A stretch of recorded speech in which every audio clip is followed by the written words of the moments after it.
Well, good morning, everyone. This is going to be a very intimate setting. This is kind of like when the Rolling Stones used to play at El Macombo Club and nobody knew, and it was a really intimate setting. So, good morning, I'm Mick Jagger, and who do you want to be? Blank. No, really, I'm not Mick Jagger. My name is Joe Bilé. I'm a manager of conservation, demand management, program delivery, and business development. And yes, that really is a mouthful. You should see my business card. It's about this long. With me today, I have Jen Grado, and she's lead of commercial CDM relationships at Toronto Hydro. And today we're going to be talking to you about the Save on Energy conservation programs. I guess just by way of setting this up, I'll show you the agenda in a moment, but 2015 is a year of transition, and we'll be talking about that. And you'll find that there's a lot of opportunity for confusion because of the transition, and it's contributed to by the fact that the schedule for that transition could actually exist differently for each of the local distribution companies, or LDCs, the utilities in Ontario. So it doesn't help when everybody has a slightly different pace. So hopefully after this morning you'll have a better understanding of what's going on. We're largely through the transition period, being that we're into December now, and we'll kind of get you up to date as to what's been happening and what you can expect moving forward. So hopefully it'll be interesting. We do plan to have a good chunk of time for questions at the end.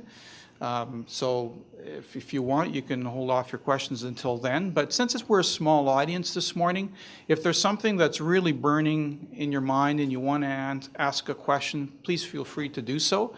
We'll keep track of the time, and if things start getting a little bit behind, we'll probably carry on and ask to delay the questions until the end. But please feel at home and welcome, and we can start. Okay.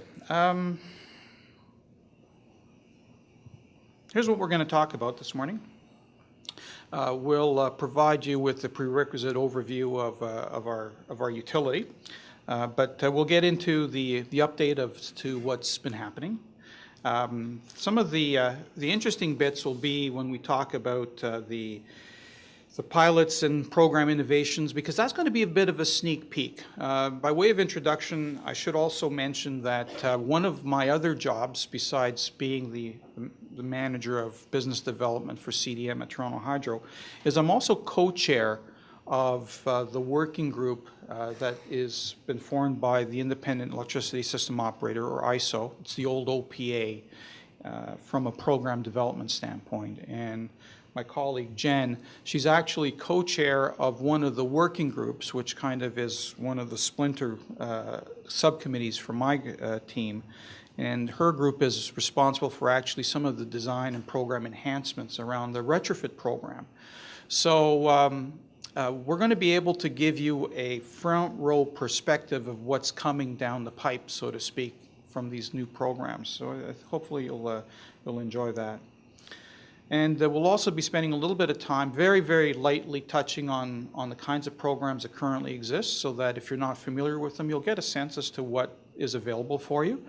And just by way of warning, we're not going to get into some of the incentives in really gritty and fine detail. The best course of action for you is, if you find one that you think you're interested in that you don't know about, best to kind of get one of our business cards and then arrange for some time to get to know a little bit more about the programs. If you're not from the Toronto area, you can take heart in that a lot of what we're talking about, in fact all of what we're talking about, is equally applicable outside of Toronto as it is in Toronto, because the programs at the moment are largely province-wide. And then we'll talk a little bit about what we've seen in the way of what kind of measures, what kind of projects we typically see a lot of. Some of them might be surprising to you, and if you're curious, you can ask a little bit more about that kind of information. All right. So for those of you who don't know Toronto Hydro, we've been around for over 100 years. We're about 1/5 of the entire electricity consumption in Ontario. Some of the interesting statistics is that we've got about $3 billion in assets laying around the city of Toronto, and that's important for a little factoid that's coming up on the next slide.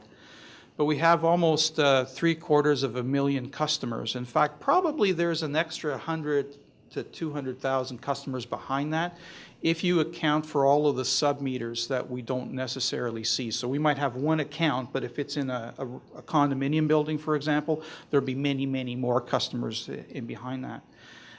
We have over 81,000 commercial customers as well, and that's a big part of my day-to-day job and Jen's as well. We have 176,000 poles. I've always kind of wondered how big of a forest that would represent if you sort of were to frame it in those terms.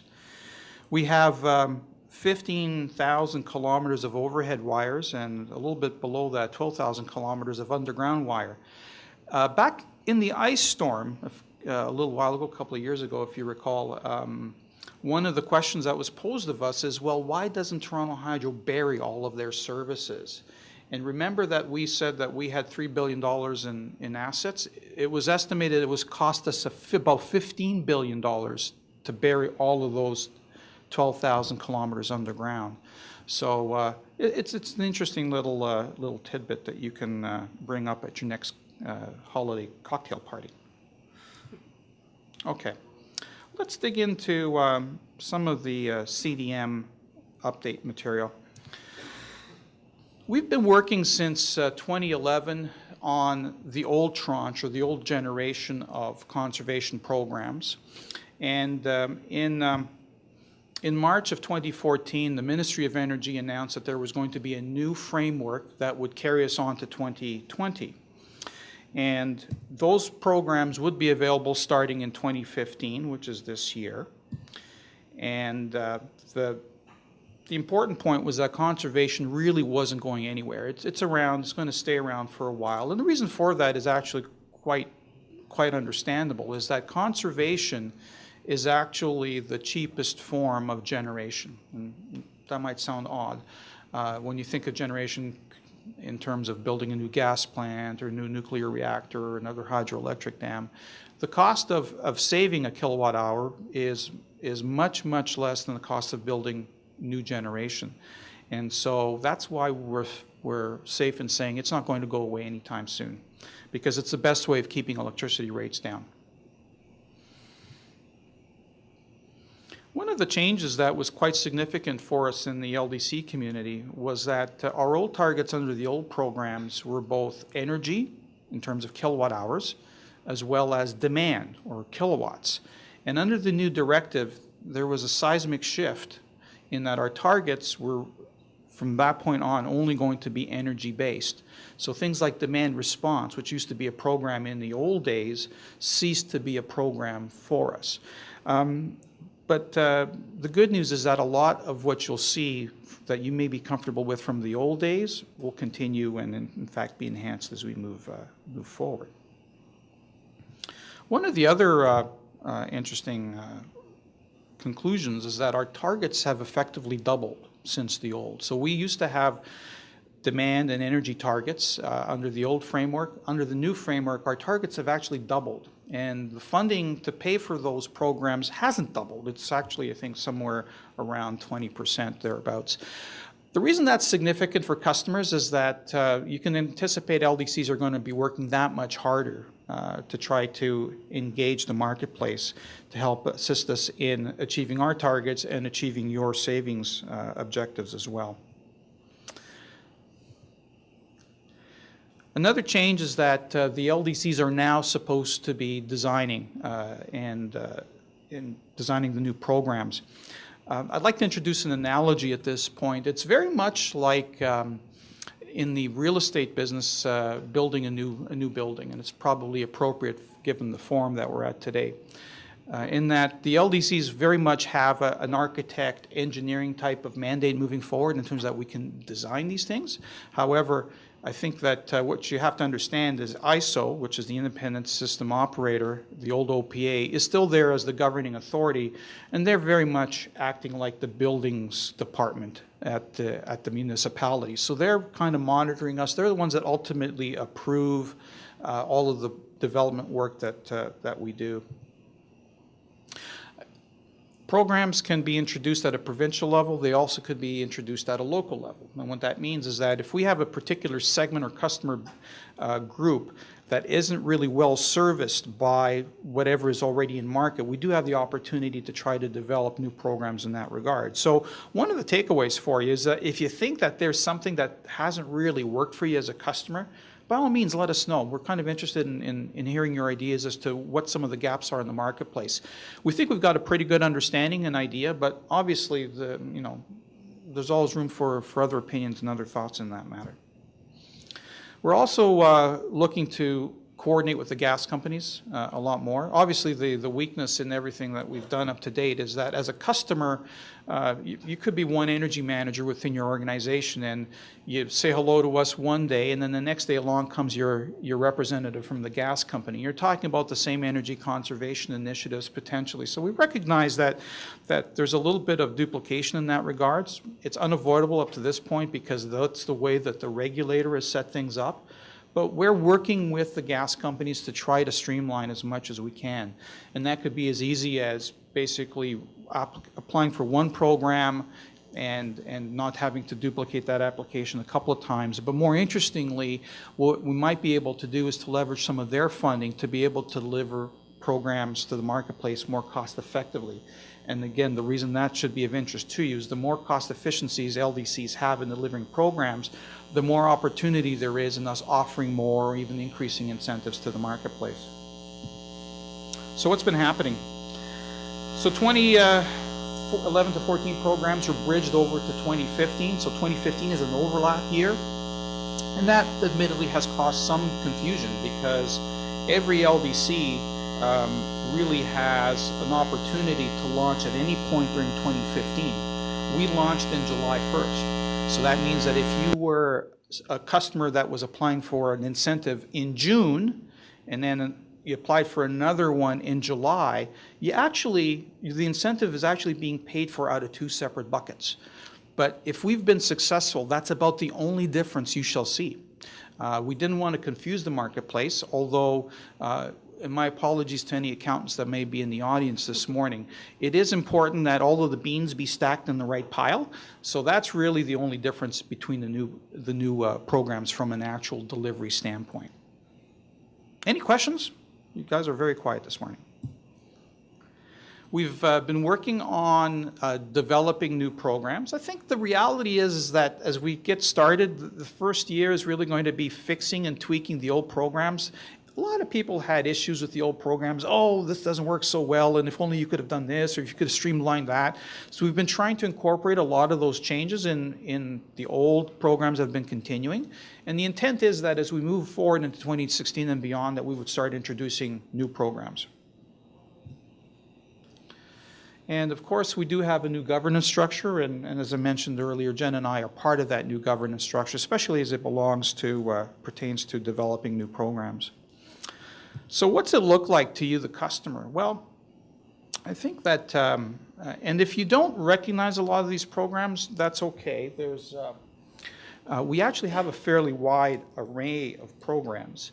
So most people would have recognized the Retrofit program. That's the one that people will apply for if they're putting in a control system or a new lighting retrofit, as an example. But we do have many other programs as well. The ones down here for process and systems upgrade, those are probably not so well known. They were designed initially for sophisticated operations, typically kind of what you would find within an industrial setting that required a bit more involved review and process improvements. So we do have a lot that is continuing. And what we've done is we've basically taken the old programs and said all of those programs are going to continue. So for you as a customer, it's going to be fairly transparent. The one exception is on small business lighting. We had to tweak that one significantly because The small business lighting, that was the one that was a direct install program. It meant that you received up to $1,500 in free lighting. And that one was a great program, especially for the smaller commercial sector. The problem was that it was becoming increasingly cost ineffective. So we had to tweak it in order to be able to continue to provide some element of that direct install approach while making it cost effective. So that's happened, and it will be launched in early 2016, right across the province. So the way it looks to the marketplace is that we've got a bunch of stuff happening that you can lump into 3 different evolutionary bundles, if you will. Can't see it that well, but the one on the left is the interim transition programs. So what we've done, as the previous slide, is we've taken all of the old programs that you've grown to know and love, and we've continued them forward. What we had to do is we had to make sure that all of the language and the participant agreements was consistent with the new funding buckets, and that's what we tried to do from a transition standpoint. We call that the first generation. That's a 2015 effort, and that's been done. As we move into 2016, we're looking to enhance a lot of these programs, and so we've been looking hard at what we can do within each individual program to really make it better. And some of those programs you'll start to see early, actually right across 2016. In addition, there could be, and we're hoping that there will be new programs available. We're going to talk to you a little bit about some of the pilots that Toronto Hydro has been working on. Those programs may graduate either into a provincial new program or at the very least a regional program available here in Toronto. Okay. So even though we've tried our best to make the transition fairly transparent, there has been, there's a couple of points, finer points that we should review. So as a result, how should the marketplace be reacting to the entire transition process? Stay calm, everything is under control. So what this graph now shows is it's an attempt to illustrate that we really have 2 separate sets of programs, and the start date is really the delineation between the old applications in the old funding bucket and the new. The difference in the funding buckets, by the way, is kind of subtle. The old programs used to be flow-through. So whatever incentives we used to pay, we used to flow through to the Ontario Power Authority. Under the new programs, the budgets are assigned to each LDC. And each LDC now has responsibilities to make sure that whatever monies it spends on behalf of the programs are cost effective. So that's part of the reason that from an accounting standpoint, things have to have that sort of shift, because we're in the background, we're actually accounting for the money in quite a different way. So we have to have this accounting step. But some of the important things to remember is that this is generally just an administrative issue. From a long-term energy plan perspective, conservation is here to stay, at least until 2020, at the very least under this program. We've been working quite diligently to try to make it as seamless as possible for you. And the big difference that you might start to see is it will really cut in 2016. Let me explain. As you recall in my earlier slide, I said that one of the changes that came with the ministerial directive was that our targets went from energy and demand to energy only. So if you look at the existing incentive rates, for example, under the Retrofit Program, you'll notice that as a customer, you have the opportunity of either collecting an incentive on the basis of kilowatt hours or kilowatts.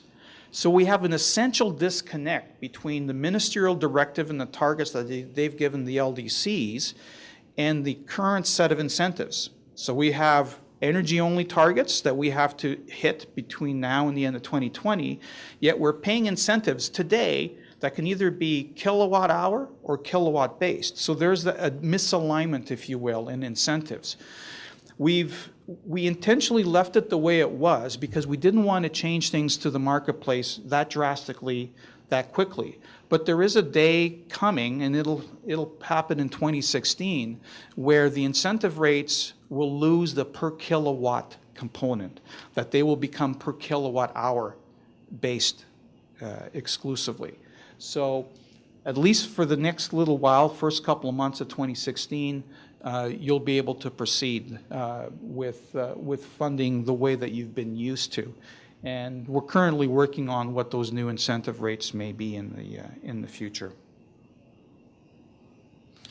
There is one complication that's kind of unavoidable.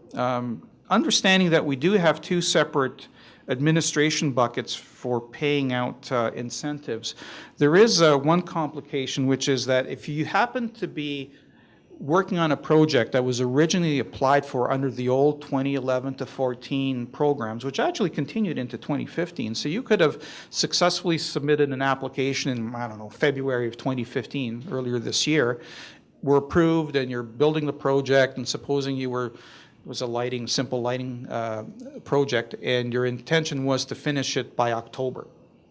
Something happened, the project got delayed, you were working on it, and suddenly they discovered asbestos in the ceiling, and as a result, they had to go through abatement measures, and so now you've chewed up all of the rest of the time, in my example, to the end of the year, and now it looks like you're not going to finish by the end of the year. It's a little bit of an administrative issue, because by the rules of the old applications, you had to finish by December 31st, 2015.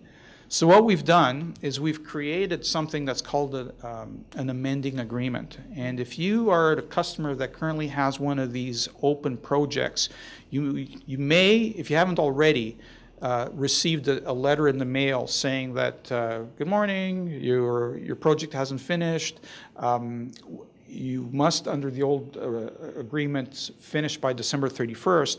But if you're not going to, please execute this amending agreement. And all that amending agreement is actually, what it does is it ports you from this stream into this stream, okay? So it's actually quite important that you sign that, because if you read the fine print of this stream very carefully, if you don't finish by December 31st, you're actually in breach of contract. Therefore, prior to December 31st, you have to sign that extension agreement, and you will want to do that, if nothing else, just to buy you a little bit of extra time. This is entirely to the benefit of the customer. There's no kind of hidden agenda here for LDCs. It's really simply the lawyers are insisting that we have to kind of get that executed before the end of the year. If you're going to finish the project before the end of the year, then Bob's your uncle, and everything is fine. So this is a crash course in CDM basics. As I said at the outset of the presentation, this isn't meant to be exhaustive. This is meant to just be a tickler. If there's something in here that you're not familiar with, by all means, get a hold of us or your LDC and get a little bit more information on them. So the small business lighting is going to be new in 2016. The incentive rates are going to go up. It's largely an LED type of program. And the good news is that if you've already taken advantage of one of the previous small business lighting programs, which was also called direct install lighting, this is a fresh $2,000 pot. So you can go back and do additional stuff. And again, this is going to be, the threshold used to be at 50 kilowatts. The threshold is now going up to, I believe it's 200 kilowatts. So we've actually increased the size of the customer base that we're going after. The audit funding is continuing, and it continues to pay up to 50% of the cost of the audit. The retrofit program, that's the backbone of all of our programs. It remains right now at that $800 kilowatt, 10 cents a kilowatt hour for non-lighting, $400 a kilowatt or nickel a kilowatt hour for lighting. However, that's under review, and it will be changing because it's fundamentally inconsistent with the directive and our targets from the ministry. But we're giving the industry a little bit of time. So if you have projects that are largely benefiting from the $800 or $400 kilowatt hour type of incentive, you may want to consider trying to get them in before things change. We also have the existing building commissioning program. I could spend a whole session just talking about that. All I'll say is that it looks a lot like it's for commissioning. The core incentive looks just like the retrofit incentive that I just went through. The difference is that we've broken it up into bits and bite-sized morsels so that you can steadily progress through a commissioning and evaluation stage. And if you add up all of the additional incentives that we have through the existing building commissioning program, you actually can get up to an additional $37,500 over and above what the retrofit program already offers. This is probably one of the best and least leveraged, exploited programs that we have. Every year we get a few more, but from a continuous optimization perspective, this is a fantastic program. We also have high performance new construction, and that continues. It will continue until the end of 2016. Projects that apply prior to the end of 2016 will have until the end of 2020 to complete. The reason there's that 2016-2017 threshold is because the code changes in 2017, the building code, the Ontario Building Code. And so what happens after that, it's too early to know. Process and systems, this is, again, for more sophisticated type of operations. It's a bit different. It can pay up to 70% of your capital costs, or buy down to a one-year project, or receive 20 cents a kilowatt hour. So it's very generous, but there are a lot more hurdles to jump in going through that program. Typically what we have is we have participants who are looking for much larger, we're talking about kind of industrial level projects in the millions of dollars type of undertaking. However, one of the offshoots of that, which has been proving to be quite successful, is the CHP, or the combined heat and power. And that one's a little bit different. It pays up to 40% of the capital cost, and or 20 cents a kilowatt hour. And it has a criteria that the plant has to be a minimum of 65% thermal efficiency in order to be eligible. And one of the new changes to it is that we do have a third-party agreement available. So if you wanted to build a plant and it would be owned and operated by a third-party entity, we can now accommodate that. Joe, is there a study money for the process and steam? Or maybe Yes, that's right, yes. Yeah. One of the things that we're hoping we thought about streamlining a bit is there are different pockets of money for studies and audits all over the place, and that's just the way the program's evolved. But having said that, one of them is a preliminary and a detailed engineering study, a PES or a DES. And those ones have been quite attractive. They pay up to 100% or $10,000 for the PES, or $50,000 for the DES. And entities who are interested in examining CHP type of operations do take advantage of this funding in order to assess the viability of those particular projects. And finally, I wanted to talk a little bit about the energy management program. That's another program that's transforming in 2016, early 2016. In fact, it just got approved last month.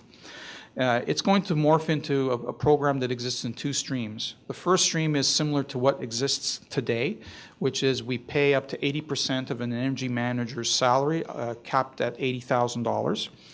And that's a fixed amount. There are some fixed targets associated with that, but the funding is guaranteed. The other one is a performance-based stream, that if you think you can knock it out of the park, you can collect up to $150,000. So it's a $20 per megawatt type of a target. So that might be an interesting option for you, but it's pay for performance, so the risk is on the customer in order to deliver the savings. Any questions on the programs? That was a very quick summary. Yes? The incentive-based embedded energy manager, is that $20 a kilowatt hour, or so megawatt hour, or $40? Sorry, you're right. It's $40. $40. My math, it's too early in the morning to do the math in my head. So yeah, it's $40 an hour. Okay. At this point in time, my throat's getting dry, so I'm going to hand it over to Jen, and she's going to walk you through some of the innovations and pilots that we're working on. And the idea here is to give you a sneak peek of what's coming down the pipe. Good morning. So for those who came in after the introductions, my name is Jen Grotto. I'm the commercial lead in business development under Joe. So I talk to commercial customers all day long, from small retail to large Class A buildings. Just so I can have an idea of who's in the room, how many channel partners, consultants, contractors do we have in the room? Awesome. And how many people representing retail? Awesome. Commercial? Any institutional? Multi-unit residential?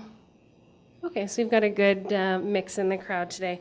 I want to be sure to speak to all of your needs. So Toronto Hydro's currently has 3 business pilots in the marketplace, and these are full for the moment. We are midway with these pilots. Some of them started in the summer, some of those earlier, and we hope to have results mid-year next year. So there's not an opportunity to participate, but we want to let you know what's coming so that when they do hit the marketplace, you're ready to go.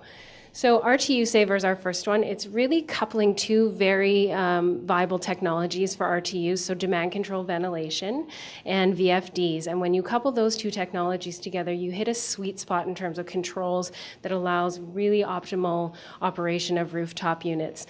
We just look at the electricity savings. Certainly there will be benefits on the gas side as well. So we have this pilot active right now in the institutional market and retail, and it should be ready about mid-year next year. We're looking for that peak data, but it's looking quite hopeful right now.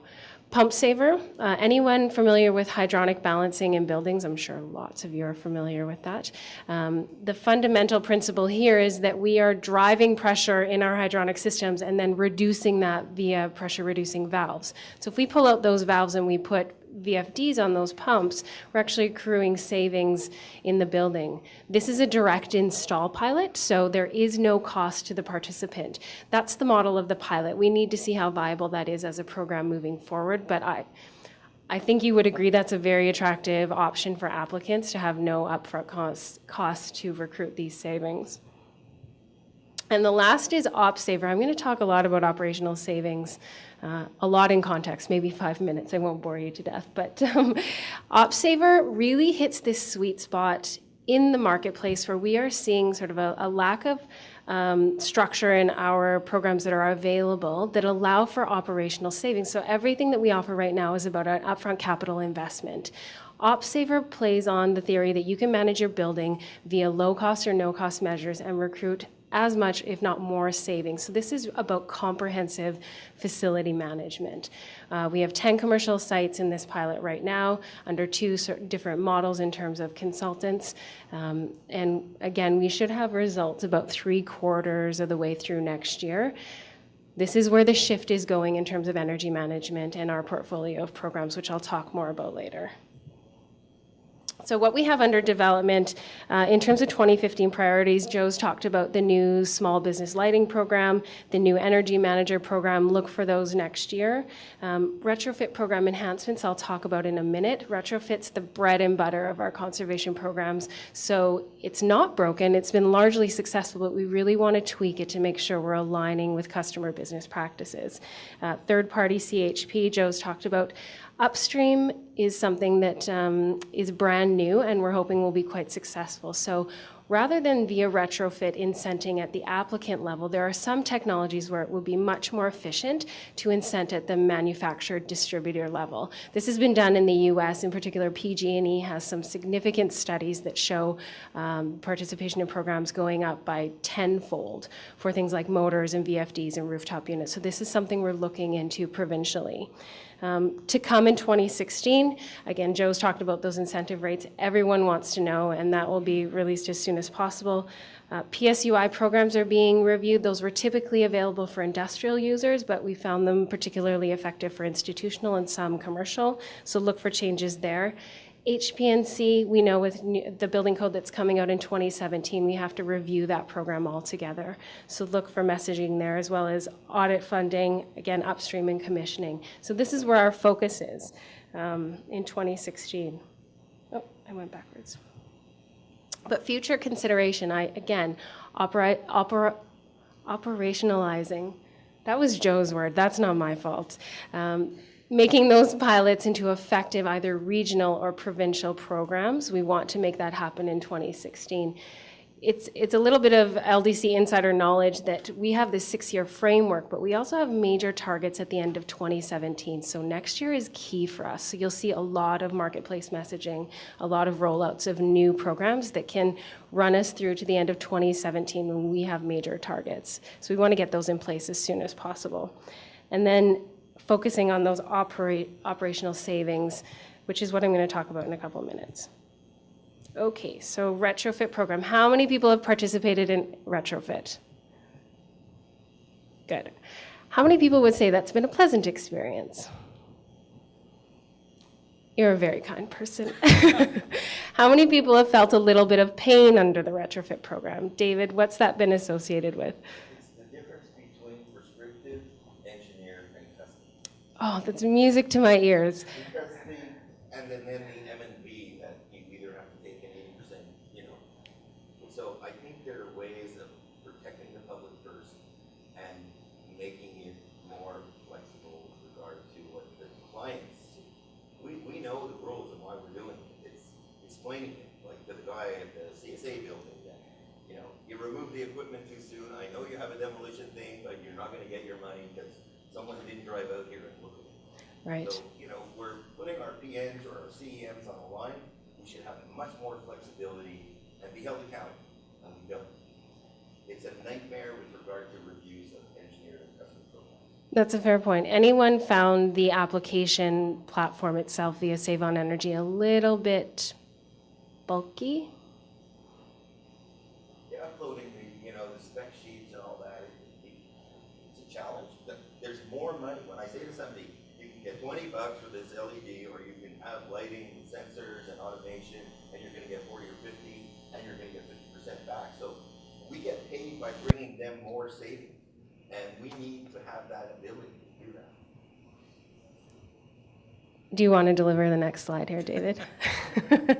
So what we've experienced over the last 4 or 5 years is that there are some significant pain points in retrofit, even though it's been largely successful. So one of the pain points is our application format. If you haven't used it, it's probably a good thing. It's not the most innovative, up-to-date technology, so we are overhauling that entirely. I sit on the subgroup that's looking at replacing that system, and I am quite hopeful that what we come out with next year will be years ahead of where we are now. So look for that substantial improvement soon. Program structure. So David mentioned the difference between prescriptive, engineered, and custom. There are 3 tracks in retrofit. It's sometimes confusing for customers. One of the proposals on the table is to reduce that down to just prescriptive and custom, or to break it down to even simpler language, an assumed case where we've done all the savings calculations, you'll take a hit on the incentive, but it's fast, or a full calculated track where if you have the time, it's a more integrated custom project, you can claim that full savings to get the full incentive. So 2 very easy tracks. And we would no longer require you to go prescriptive where there's a prescriptive option. So every customer, every project, every measure looks at those 2 options and says, what works for me right now? I might go custom if I had a bit more time, but I don't have the time, so I'm going to go prescriptive because it's faster. So we're putting that decision onto the customer as to what works best versus trying to navigate our program structure. And then tweaking program rules. So we know, for instance, customers are buying in bulk to replace lighting in large institutions, but we don't allow that because that's not a large-scale retrofit. It would be happening on an operational basis. They're still buying efficient technology and doing that for a reason, so why are we not able to incent those types of projects or more operational structured endeavors? So tweaking of program rules. If you have any other serious pain points that you're feeling as far as retrofit, come and talk to me afterwards. We really want to drive this from the customer and applicant representative experience. So optimization. I keep saying operational savings. This is one that's a bit confusing for customers. How do we know where to go when we don't fit into that retrofit sort of Lego model? What program do we use, and is there even a program available for us? So right now soon we will have 4 options. If you're looking at something like automation and controls, a building automation system, lighting controls, then you can go the retrofit path, and that's been available for a number of years and will remain available.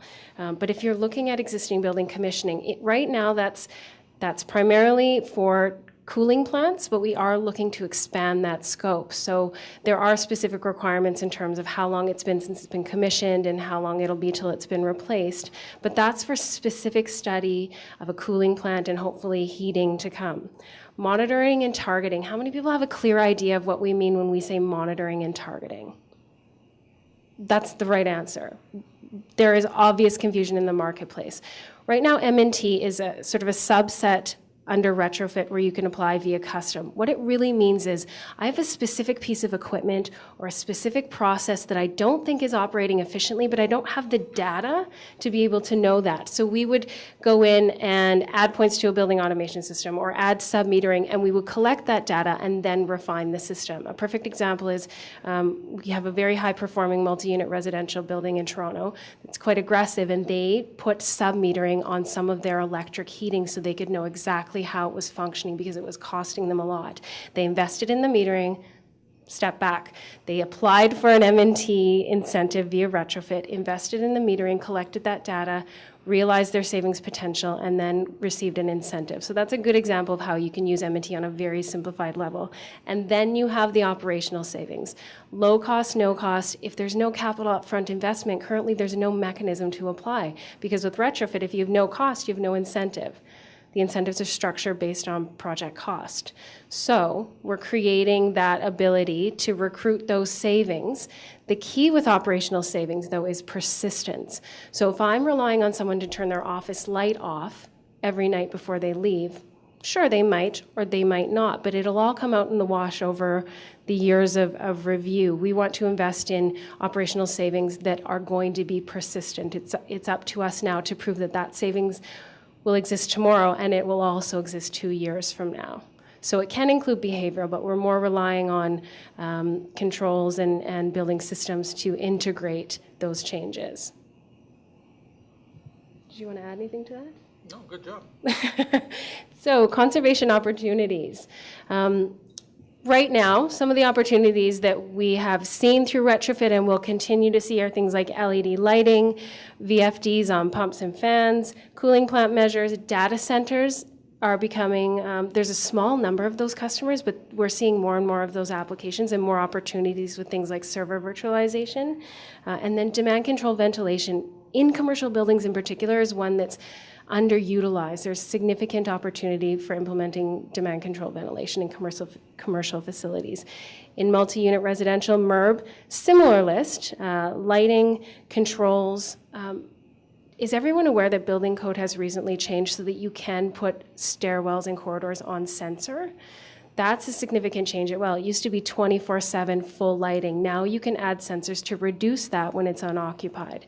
So that's an opportunity. And if you're already doing a lighting retrofit, to double up on those labor costs and have people come into your building only once is another huge opportunity.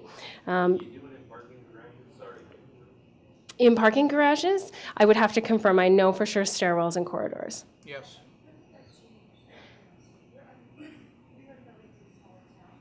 Yeah.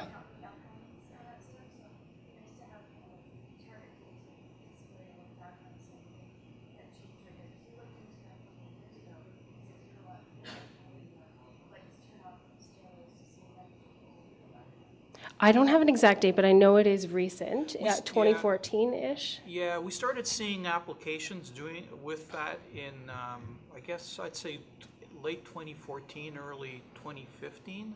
So I imagine the regulations must have come a little bit before that. But if you leave a business card, we'll try to connect you with someone who can tell you that. Mm-hmm. Or maybe you can ask David. No, I work with Toronto Housing on this, and even in the parking, my sister-in-law said, the lights went out, I was still in my car, David. I saved energy, but I'm going to sue the guy. Yeah. Like, we've got to have good sensors. A $50 sensor will facilitate double redundancy and see where everybody is. Yeah. Many of these things are poorly installed. Mm-hmm. Blame the control. Yeah, it's important that you do your homework if you're implementing this in terms of meeting the building code requirements, but it does allow now for reduction of some lighting.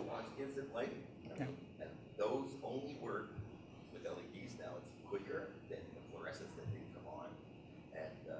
But you have to have double redundancy on the occupancy sensor. Even when the system is perfectly designed, there is a certain element of realism that you have to be aware of. So I was talking to a property manager who not that long ago installed sensors in their garage, and they actually metered it as well. And surprisingly, he said, you know what, we actually didn't save any energy. And I said, how could that be?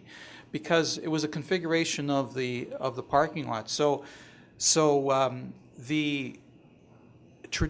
Sometimes you have condominiums that are, perhaps they're, an older generation, and they may not be necessarily, working late at nights. And so there are periods of inactivity that kind of see lights being able to go off. But in some condominiums, you have people who are working at all hours of the day, and they're coming and going. So the car starts off at the top, drives down, and every time it passes a sensor on the way down to its parking spot at the 4th level underground, everything's turning on.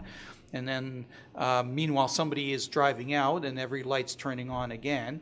So you do, yeah. David is correct. You have to be careful with the regulations, but you also have to be realistic about whether or not the occupancy pattern of your particular facility is really going to leverage that, and be realistic. And what I'm saying is that be cautious. Salespeople will basically sometimes paint the brightest picture, and you have to just be aware that may or may not be the actual situation. So carrying on from that, domestic cold water booster pumps in multi-unit residential buildings are a huge opportunity. Those systems are often way oversized. And when I say way, I mean sometimes by a factor of 10 in terms of the size of the pumps and the operation. So there are several vendors in Toronto and nationally that will go in and monitor the operation of the domestic cold water booster pumps for a week and tell you how oversized they are in comparison to the building's needs. And then they can either do a pump replacement and or install VFDs to reduce that consumption. And the savings can be quite dramatic in terms of that system isolated. It can be up to 50% of that system. So it's a fine art, and there are a few vendors certainly in the GTA that offer that. As well, commissioning can apply to multi-unit residential buildings. If they have a cooling plant, commissioning's on the table. And garage ventilation, so adding CO sensors to your garage ventilation instead of 24-hour operation. And then any rooftop units as well apply under Save on Energy. Combined heat and power. So the frequency at which CHP has been uttered in our office has gone up 1,000-fold in the last year. There's not as much opportunity in commercial facilities simply because we don't have the need for the thermal energy produced via CHP, but in multi-unit residential buildings, it's becoming a relevant conversation, both due to the opportunity and due to the need that the ice storm highlighted a couple of years ago in terms of backup generation. So if you are working with a customer or you are a customer considering CHP, there are a few things to keep in mind. In terms of drivers, you want to be able to assess your need. Do I have a need for that thermal storage? And then before I do anything in my building, let's engage a contractor consultant to talk about CHP. So if you're considering a boiler replacement, don't do that. Call before you dig, so to speak. Make sure you engage someone before you start other renovations in your building that might cross over with CHP. It's really important that you engage the LDC at the very beginning of CHP conversations. Certainly we will be able to address the system impacts and potential from a utility perspective. We also can highlight your options in terms of CDM potential incentives and also the funds available to do a study. So this is not something that any customer embarks on lightly. There are dollars available, as Joe has mentioned, to understand the opportunity, and different dollars are available for different subsectors. So if you're a multi-unit residential building, we'll look at that particular opportunity and study funds will be available. Same with industrial and institutional. There's large opportunities. And then in terms of process, it's a matter of quantifying that. You can get up to 40% of project costs at 20 cents a kilowatt hour.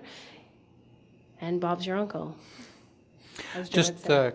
Just to add a couple of things. We're working with Enbridge on this one as well. Obviously, they've got an interest, and they've developed a tool that can be used to kind of determine the high-level feasibility. And so the process is when we have someone who identifies themselves of having an interest in CHP, we'll bring the parties together. We'll try to help the customer understand what the issue is. There's a certain amount of caution that needs to be put out there in the marketplace. The funding for CHP detailed engineering studies is quite attractive. And what we've seen is a penchant of, I guess, some parts of the consulting community in selling studies. And we as LDCs have to be careful that we're not just selling a study or buying a study that's going to sit on someone's shelf.